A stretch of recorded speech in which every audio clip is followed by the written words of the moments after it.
Chapter 6. The Revolution in France. Another 6 years went by, and Lucy and Charles Darnay were happy together. They now had a young daughter, also called Lucy. Dr. Manette had never fallen into his illness again, and he too was cheerful and contented.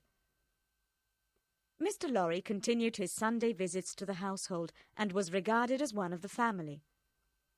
Sidney Carton visited the family as well, but only came 5 or 6 times a year. He took care never to drink wine on the days when he came to the house. One night, in July 1789, Mr. Lorry came to the house after he had finished work at Tellson's Bank. He seemed tired. "It's been a busy day," he said. "Our customers in France are uneasy. Our Paris office has been full of customers, and all of them have been leaving their money and valuables for us to look after.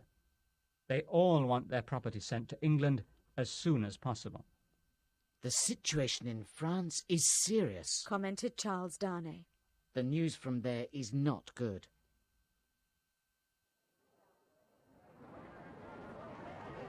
There was much excitement in the Saint-Antoine district of Paris that day. Many people could be seen in the streets. Most of them were carrying weapons. Defarge was issuing orders to the men who stood near him. His face was determined and solemn. "Keep near me, Jacques 3, he told one of the men.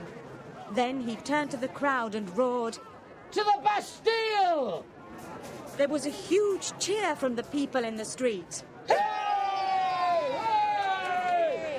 Swords were waved and muskets loaded. There was soon a sea of people surrounding the Bastille prison and clamouring for entry. A few soldiers leaned down from the Bastille walls to see what was happening. Orders were shouted and the crowd attacked the Bastille. There was fire and smoke everywhere, and in the centre stood Defarge, always directing his men to the enemy's weakest places. "Forward!" he cried. Madame Defarge was also there, commanding the women of Paris who took part in the battle. "We can kill as well!" she cried as she led the women forward. The defenders of the Bastille were soon swept away, and the governor of the prison was set upon and killed by the angry crowd. Defarge led his men into the building, and they liberated the prisoners. Then he made his way to the cell that had once been Dr. Manette's. He peered at the walls and the few pieces of furniture. He was looking for something. "Look, Jacques!" he cried excitedly. "Look, there on the wall!" He pointed at some initials. A.M. "Alexandra Manette," he said. "This was the doctor's cell, all right." He began to search the old fireplace, dislodging a cloud of dust as he did so. Something fell into the fireplace, and Defarge bent quickly to pick it up. "There's nothing here, Jacques," he said. "We may as well go." Mr. Lorry was constantly busy at Tellson's Bank because of the dramatic events in France.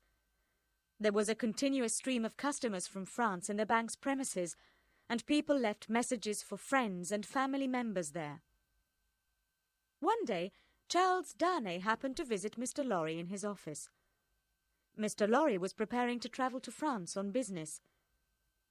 Darnay tried to persuade him not to go, pointing out the dangers of such a trip while the country was undergoing a revolution. "Don't try to dissuade me," the banker said with a smile. "I've worked for Tellson's all my life, and I feel a loyalty to the bank and to our customers. I must go." Just then, one of the bank clerks brought in a letter and handed it to Mr. Lorry. "This has come for the Marquis and Evremond, sir. The clerk explained. But no one knows where the Marquis is, or even if he's in England at all." Charles Darnay, who had inherited the title from his uncle, had kept the truth of his identity a secret from everybody except Dr. Manette. He did not want to reveal it to Mr. Lorry. "As it happens," he told Mr. Lorry, "I know the Marquis. I'll deliver the letter for you if you like." Mr. Lorry was happy to pass the letter to him. Later that day, Darnay opened the letter from France. He read it with trembling hands. Dear Marquis, I have always been a faithful servant to the Evremond family, and now I have been arrested and thrown into prison in Paris.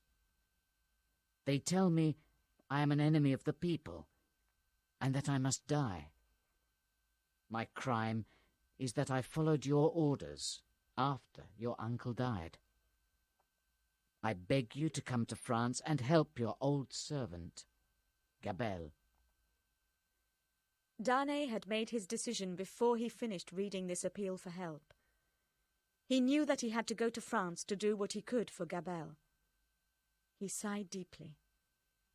He did not want to leave Lucy and Dr. Manette, but he knew that he had to go. He wrote a letter to Lucy explaining why he had to travel to Paris, and then he left for France.